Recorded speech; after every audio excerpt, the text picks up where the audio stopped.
shorty like you, my crib had cable. I don't remember yet the last time that my crib had cable.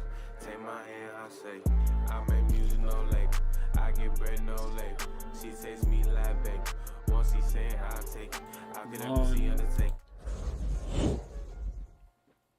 Hello, everyone. Welcome back to the Circle Club. We are talking House of Dragons, episode 7, Driftmark. As you can see here on my left, we got the topics for today's episode. We're talking about the in-laws fighting, this new dragon, the old generation versus the new, and the blood that binds us, and that whole ending. Corey, my man, what did you think of this episode?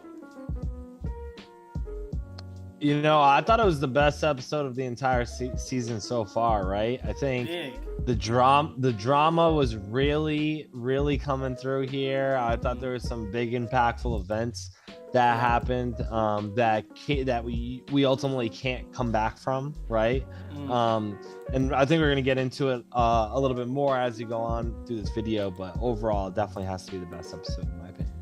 Yeah, I think, when you think about Game of Thrones and like setting the tone of what Game of Thrones is, this is what it is. But, you have to do that dirty work to get to this point, building up the world, building up the characters and all that. But let's jump into this episode. So it starts off with the family mourning the loss of Daemon's beloved. And then it just felt like after that, things just started picking up steam slowly. You start to see him and Rhaenyra together. Laenor's nowhere to be found. You got Aemon sort of weaseling his way around. And before we get into him getting that new dragon and what that means, so Aemon decides he wants to be Mr. Big and Bad and decides that he wants to fight his cousins. And obviously, the cousins are pissed because they're like, hey, what are you doing? This is our dragon. And he's like, not anymore. So you got Baela Targaryen, Rhaena Targaryen, Jacaerys, and Lucerys all against Aemon. And then it all leads to Aemon getting his eye cut, which Alicent is fuming about. But no one's more pissed, in my opinion, than Viserys. Because the thing about Viserys is he understands the in between fighting, but it's almost like your kids fighting, right?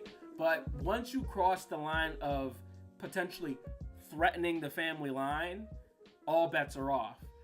What did you think about all that interaction?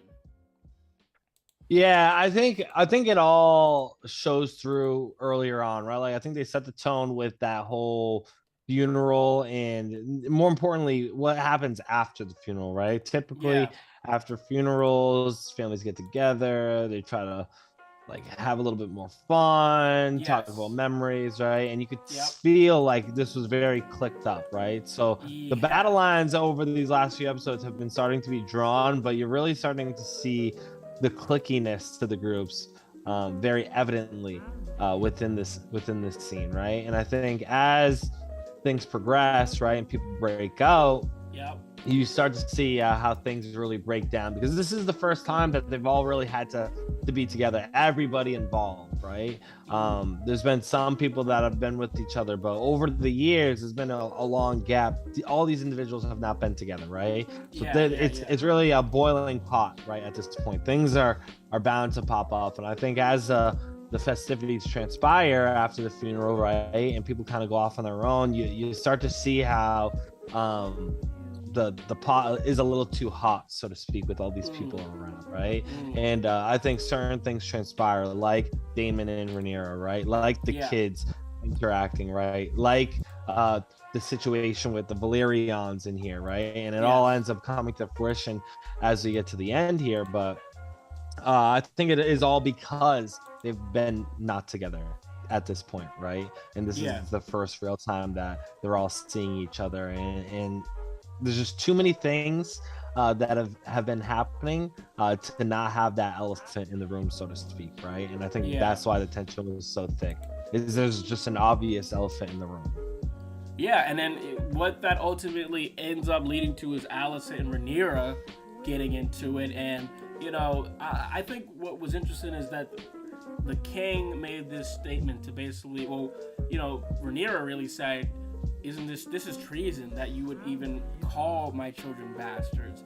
And I really liked how they set that whole up, because as you're looking, like, Aemon is like sort of stuck in this corner, and you're like, what is Aemon gonna do? Is he about to rat his mom out and say, it was my mom, the one who's been saying they're bastards and they're not even really there?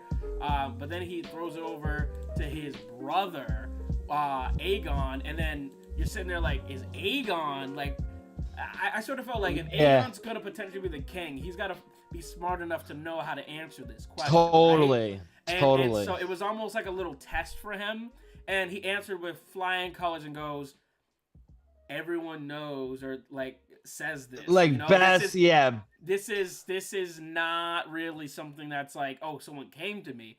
And this goes to why I gotta give the casting directors credit here, because them making the Corlys family black, it makes a clear distinction that, okay, the skin tone of the characters or the offspring of these children, yes, 1, 2 maybe could look completely black passing or white passing, but one of these are going to be mixed of some sort, and these kids are pure white, have black hair, and it just it leads anyone to believe that these are not Laenor's children, right? And so I got to give the casting crew credit for that, but it also brings up a bigger point of, he's saying everyone's talking about it throughout the kingdom, or amongst the court. Well, then that means that Rhaenyra isn't really commanding the respect that she's really owed, right? Totally, and I think that's a good call out, right? And I think that was a moment that it could have shined through, like you said, where Aegon clearly is not ready, but he understands the importance of that question, right? I think all of us were at the edge of our seat, like, oh my goodness, like, is this kid about to rat out Alicent? Like, what? Like, the tension was so palpable there, right? I think it was the best scene, honestly, thus far in the entire season, in my opinion, right? Yeah. With the intensity behind it. Especially for me as a fan, just on the couch, like, oh my God, what's about to happen, right? Because we know how Game of Thrones is. Like, I wouldn't be surprised if Alicent just got randomly offed at the end of the day, right? So I think to your point though, it sets the precedent, right? And like Viserys this whole time has been about like family first. We got to stick together, because he understands the only thing that could take it down is itself, right? Yep. And he understands the larger threat at hand. And this is the problem with having the secret and this vision be a secret about the Nightwalkers, right? Like, he knows what needs to be done, but not everybody understands that or thinks like that, as we see it play out within the Game of Thrones series. So when this happens and he realizes, like, okay, like, he knows, like, they're bastards, right? But he's still not willing to accept it, to the point where now it's a precedent, right? Like, if you're gonna talk about it, now it is treason, right? So this is where I think it makes a lot of sense and why he's been passing it along, because moving forward, now that it is such treasonous activity, that line only further divides, because right, it doesn't, just because you make it a precedent doesn't change the fact that people still have their feelings about it, right? Exactly. And that's what's, I think, the real thing that's going to set this real divide, is now that Viserys almost has acknowledged it to the point where he's still not accepting it, that people are just like, all right, man, this is just completely unfair, right? Right. And I think not to jump ahead too much here, but to sort of connect the old generation versus new, this is also something that we saw with Lord Corlys, right? Like, his wife Rhaenys is like, listen, what if we took the boys out of it and we made Rhaena or Baela, next in line? And the way Lord Corlys sees this is, he's like, first off, history doesn't give a damn what the blood or DNA tells you, right? What history tells you is what was the family name. And right now we have it set up in line for our name to still exist, to, go forward, right? And then what's interesting is you see this parallel with Viserys, because Viserys is sort of the same thing. He's sort of under the same vein of like, I don't give a damn where those kids came from, because at the end of the day, Rhaenyra was their mother. And because Rhaenyra is their mother, that makes them Targaryens.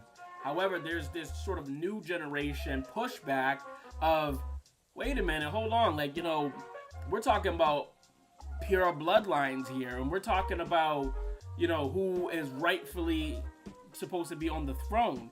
And just because you have that family name doesn't give you, because yeah, that gives you a certain power, but within the actual family name, there's a power and hierarchy structure, right?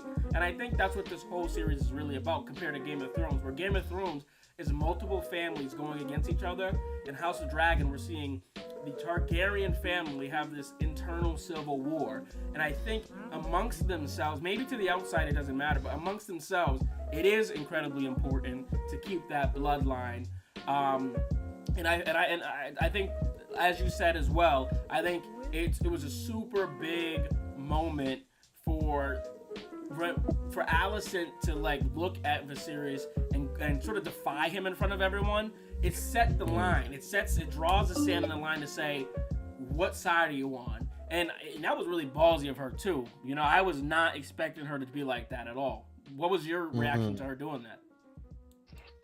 Yeah, you know, I think to this point, like we talked about, or I've talked about with Alicent to this point, she's never been her own real person, right? She never really taken the actions that she ultimately wants to take, right? And I think eventually when you are not being yourself, right, or you're out of like all your actions are out of your control. Yes. Or things that are out of your control boil up so much and you mentally can't handle it, that's when things start to deteriorate, right? So the act that she puts on and being very noble and things like that, although she has been doing that, that's not truly what she wants to do, right? Yeah. So seeing Rhaenyra almost be able to do whatever she wants, she feels slighted, right? So she has this inner darkness to her because of this vengefulness of wanting to be able to just do what she wants or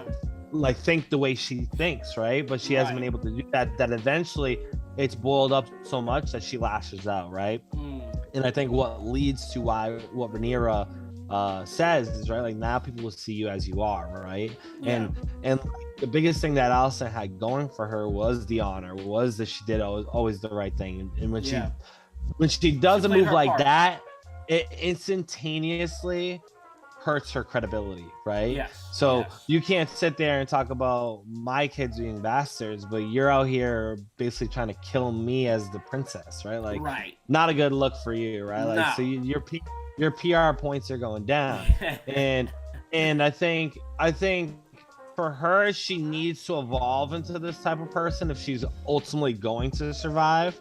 I think it's a necessary move. So in the long term, I think it is beneficial for Alicent in her survival. But in the short term, it's very negatively impactful to the outcome that she wants to have happen at the end of the day. But it had to happen because she needed a change, right? She couldn't be this just submissive individual anymore.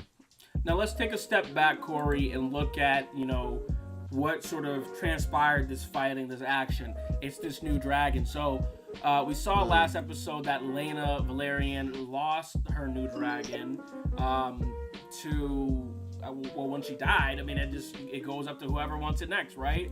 So Aemon, being the little sneaky devil he is, decides, hey, maybe I deserve this thing. Like, and you know, they said it's got to be taken, right? And so that's exactly what this kid did. So now you have the dragon answering to Aemon, which if I was a betting man, I would have thought that Aegon would have been the one to go and steal that. But I think this sort of solidifies that, and we saw it a little bit in this too, because Aegon has to get dragged into there, and then Alicent's like hits him in the face like, where were you when this was going on, you know? This is a classic mom thing with the older brother, right? Like, man, your little brother's it's always the oldest fault. Yeah, what are you doing? But I think this always the oldest fault. Aegon is sort of like Prince Charles. You know, he's been chilling for quite some time. Doesn't really want the duties. He wants the fame, the sex, the money, but doesn't want the responsibilities. And this leads me to believe that I think, because when you think about Game of Thrones and all the thrones, it isn't something that's given usually. It's something that's taken. And Aemon seems more destined to take the throne. He seems like someone who is like, I'm gonna build a name for myself. I don't care if I'm the second son. I want the throne. So I think Aemon is, in my opinion, if I had to give a probability, I would give Aemon a little bit higher than Aegon. Yeah, I think this is the origins of a villain story, right? Like we talked about it. I think I talked about it before, right? Like Aemon getting picked on is the only one without a dragon, right? And things boil up, right? Similar to Allison. Like he clearly has not been, like, this thing's been bugging him. He knows, like, I need to get the dragon, right? And my dude made his move, right? But he made a big player move, right? He didn't just go get a dragon. He went and got the dragon, like the biggest dragon that's out there, right? So now you can see it. First scene, you see him after he gets off the dragon itself. He's just walking around like his voice dropped, right? Like, really? Like he's walking around with a third leg. He's a completely different person mentally within a fraction of a second because of this victory that he has, right?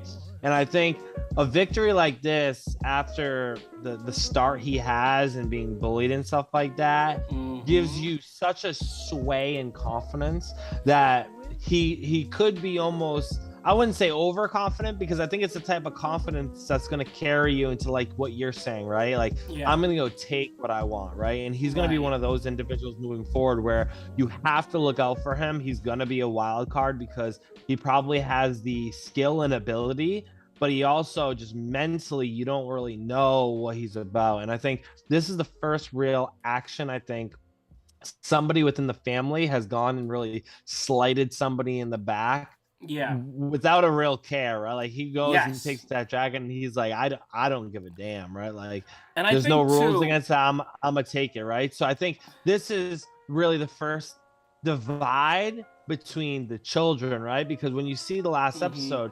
although they, like, tried to pit the kids against each other, like Aegon, Jacaerys, and the other younger brother for Rhaenyra's kids were picking on Aemon, right? So I think this happening, right, is the first real divide between the children that I think is ultimately who are going to be the individuals really fighting the battle, right? I think it's going to be a spearhead from Rhaenyra on one side, Alicent on the other, but they're like the kings, so to speak, on the chessboard, right? They're not the ones that are ultimately going to be the ones moving. So these kids are going to be the ones that are really in the trenches, I feel like, and Aemon's going to be that one in the trenches that you're probably going to be the most scared to come across. I think the other thing too to mention about Aemon that's important is Hightower. When Alicent and Rhaenyra kind of going back and forth, and she sort of proves herself, right? The Hightower comes in, bro, and he's like, actually, it was Aemon who said it. Aemon was like, you know what? It was fair. It was worth it. Like, an eye for an eye, essentially, because I got the dragon. And Hightower is the one who tells Alicent, you know, you showed conviction today. You showed power. You showed strength. But also that Aemon was right. Aemon was right. Like, that was the price he had to pay, is losing his eye, but it was worth so much more because that dragon. And honestly, I think when Hightower was looking at Aemon, he was almost looking at him like, you got that dog in you. You got what it takes to keep this family line going. And he looks at Aegon, excuse me, and he's like, what the hell are you doing? You know, like, where were you when this was going on? I gotta catch you and tell you to get to bed. So there's a clear contrast between them. So I wouldn't fully close out on the idea that, yes, there's this cousin battle going on, but I think the brotherly rivalry may also heat up a little bit too. Yeah, it definitely could. I think, to your point with Otto, though, Otto has been surprised by two individuals in this episode, right? Aemon and Alicent, right? Like, you're starting to see there's stronger players rising on the Hightower side, and I think it's duly justified because you're gonna need some, because they seem a little bit more lean, right? Like, I think the Valyrian Targaryen connection is clearly going to be stronger there with Daemon and his connections, Rhaenyra and her connections to the kids of Corlys, and then the grandchildren being there, right? Like they got the numbers on their side, right? But I think to outweigh those numbers, the quality and the power players on the high tower side, I think is going to be very beneficial for them because you have Allison, who's clearly changed. You have Otto, who obviously has things figured out and how he's trying to make his moves. You got Aemon, who clearly got that dog in him, like you said. And I think if they can get Aegon to come around, and obviously he's their project right now, but if they can get them to come around, then that's another strength for that house, right? So I think it's a good move to balance the scales, so to speak, for this civil war, so that the high tower side and the Greens have an actual chance here. One more thing I want to say before we move on is I think what you said was exactly correct. This is a villain origin story. When we were watching Game of Thrones, it was a hero's origin story, right? I mean, it was sort of like you either die a hero or live long enough to see yourself become the villain, right? And in this, it almost feels like you either die a villain or live long enough to make the right choices and become a hero. But I feel like this is going to be a story about who's more villainous, because the only way for Aemon to take the throne is if something happens to his brother. And if something happens to his brother, it means that they either let their guard up, they were the ones behind it, or that the Targaryens were able to handle their business, or Jacaerys and they were able to handle their business against Aegon. And either way, it means that there was bloodshed and that, family members turned on each other. And that is never a good thing. Now, speak of family members, I just want to talk about this very briefly before we get to the ending. I feel like, I don't know if you're sensing this, but it feels like there's this old generation and new versus new generation, and not just amongst Lord Corlys and Viserys, but also amongst the younger generation. It almost seems as even the way they go about things is a little bit different than the older generation, right? Like, you have Daemon and Rhaenyra, who are their own generation, and the way they see the throne is, we don't care if it's incest or not. We're about the true blood. You have the kids who are following up from that. I'm not quite sure whether they settle on that debate or how they feel about a woman being in power, but there just seems to be a lot of back and forth. I don't know if you're noticing that or feeling that, but ultimately what I thought was interesting, and I mentioned it earlier, is Viserys and Corlys both believe it doesn't really matter about blood. It matters about family name.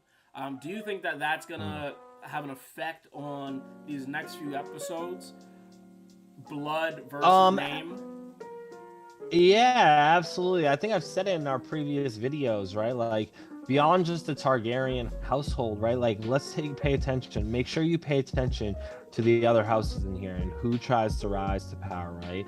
Because there's two houses beyond the Targaryens that are clearly trying to vie ultimately for that Iron Throne. The Valyrians and the High Towers, right? Those are really the two players that are trying to wiggle their house onto the Iron Throne through a connection with the Targaryens, right? Yeah. So those are your players right there. You're starting to see some of the other players where the Lannisters have now made their way onto the small council, right? You see the Strongs and what's going on with them, right? I think the Busbys or something like that. There's different houses involved, and especially as things progress here, you're gonna start to see more of those houses and where they fall in the lines, and pay attention to those houses because it's a big tell. Like I said earlier on in the series, I think even after episode 1, right? Like, we have never heard about the High Towers in Game of Thrones, right? No.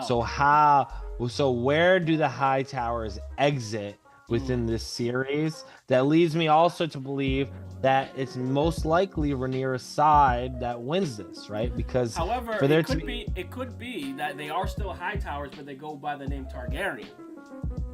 Yeah, totally, right? And we do not know how this is going to play out, right? But that being said, you need to pay attention to these names because people people are always trying to move up and down that ladder, right? We heard it in Game of Thrones when Littlefinger said chaos is a ladder, and we heard it in this series when Larys said love is like a down, like a pit or something like that.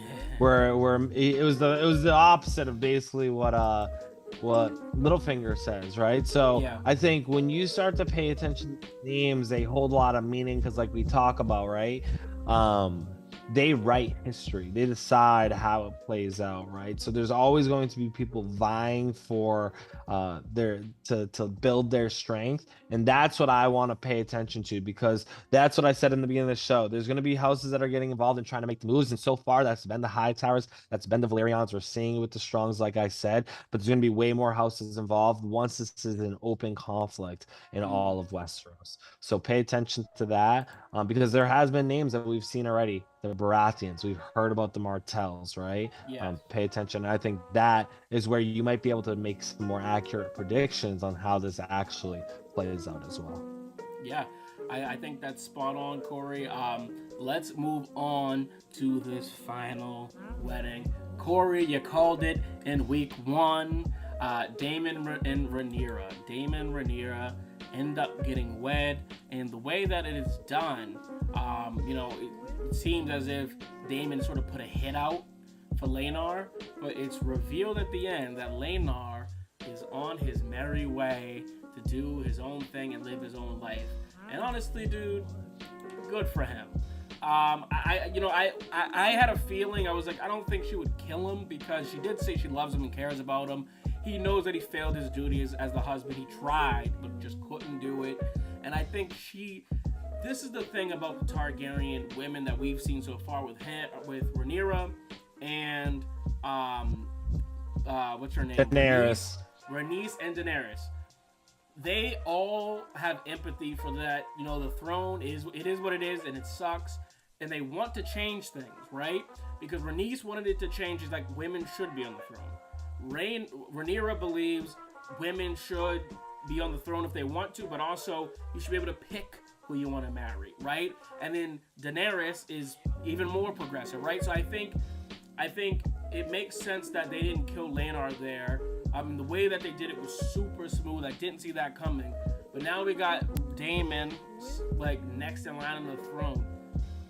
Do we think that this is actually going to be something we get to see? Is Daemon going to become a king?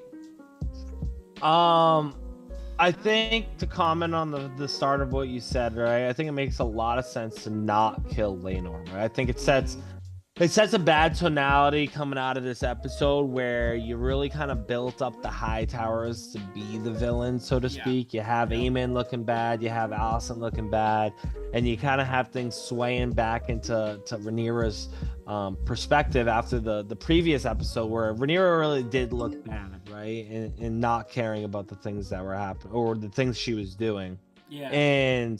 And if you end this with Rhaenyra offing Laenor, it sends like a tough message, like, damn, who do I really want to root for here, right? But seeing this happen, it lets you, I think, fall more towards Rhaenyra's side. And I think that's where the showrunners are wanting our allegiances to be within the show, right?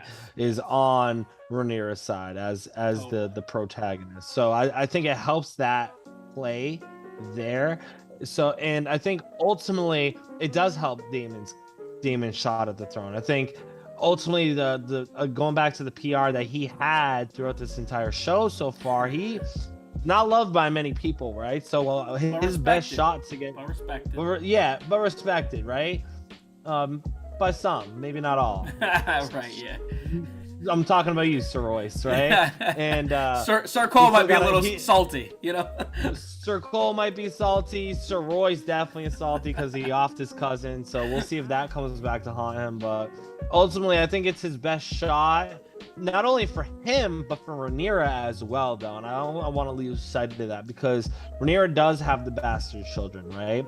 Mm-hmm. She is a woman, never been a woman king or queen before to rule Westeros. So she needs to strengthen that cause. And I think she does that by putting another Targaryen by her side, which fits more towards the history of the Targaryens and their rule in Westeros. Mm-hmm. So there's more tradition and familiarity within a situation like that. But also, I think if they were to have a child and people were to question the lineage of her kid with Jacaerys, they can at least shift and move to her firstborn son with Daemon, right? And I think that loosens up a lot of the loose ends, so to speak, that I think a lot of the lords of Westeros would have a problem with, so to speak, right? Yes. And I think that helps the case in making sure Rhaenyra does stay on that Iron Throne, right? And I think it might lead to more of a situation than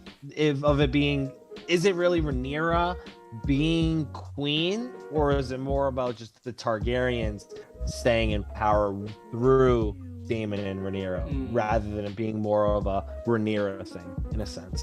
I totally understand that. Yeah, I think Daemon definitely legitimizes her case, and it also builds confidence because I read somewhere that she's called the Whore Queen or something like that, a Whore Princess. I think there's and it would make sense based on what we've seen in just the TV show, because we don't read the books. Just so you guys know, we're basing all of our opinions solely on the show. We don't look ahead. We don't try to look into anything. But I did see someone call her the Whore Princess, and they said that's what she gets called in the books. And I think it makes sense because the people don't have a sort of respect for her. Like I said, the court doesn't respect her, but also the outside wouldn't respect it as well because they're so used to a man being on the throne. And we also have to keep in mind, the court is having these conversations. The commoners, the people, they have no idea. Well, they do when he eventually tells her, but they have no idea what to expect with a woman being on the throne, and they think it's a lot bigger deal than it is. And so to have a Targaryen man by her side, it just will create this calm sense, and everyone will sort of be behind it. Next week's episode, my man. Next week's episode, we're getting a time jump, and we see that the family is grown up a little bit here. It's clearly split, as you said, back and forth, one family and another. How do you think everyone's going to perceive this marriage? I think it's going to be interesting, right? I think it's going to be probably similar initially for some people, specifically I think the Valyrians, to just kind of let it, like they're not going to question anything. They're just going to let it slide. They're already on thin ice. I think the high towers are going to be like ringing the red alarm bell, though, right? I think like going back to my point, like I think it helps validate Rhaenyra's claim to the throne. That now this is, like we said, the battle lines have been drawn. They're starting to widen a lot more. The things that transpired in this episode are really pushing them further and further apart. But I think the Daemon wedding and him being Rhaenyra's husband now, to Otto is like, okay, now we have to make a move, right? And I think this forces them to make a move, because the longer it proceeds on with Daemon and Rhaenyra there, I think the more accustomed Westeros will be that this is who will rule, right? And I think the High Tower, the Greens, can't allow that to continue for long without making a move, or else their claim to the throne diminishes. The closer it comes to, like I said, Daemon and Rhaenyra having a kid, because I think the minute that they have a kid, they have a true heir to the Iron Throne. So I think Otto's going to try to make moves for the Greens before that happens. At least I would if I was him, if they really want the throne. Yeah. Man, Game of Thrones, House of the Dragon. This is the best show on TV in my opinion right now. Like, I think if you're not watching this show, I don't know what you're doing. I'm shocked, you know, and I'm reading in the comments on YouTube and threads, and people are like, there's no reason for this show to be this good. And I think after we had that stench of Game of Thrones in our mouth, I think this is definitely the fresh perspective, fresh take that we needed. I'm loving it right now. You said this was the best episode so far. I thought there's been a few best episodes so far. So, yeah, I'm just excited to see what happens next week. Make sure you guys go ahead and follow my man Corey of What's Next, because he makes all the new content. We got a video for you for next week's trailer. Make sure you check that one out. And Black Panther is around the corner, Corey. Can't wait for that. Make sure you guys subscribe, because we make new content every single week, every single day, to be honest with you. And take care. We'll see you guys in the next video. Corey, let them know where they can see you. Down below, the handle's there. Follow, get into the YouTube, subscribe, stay tuned with us. I'll be on the Circle Club every single week with this guy. Always does it. He's the man. All right, peace, y'all.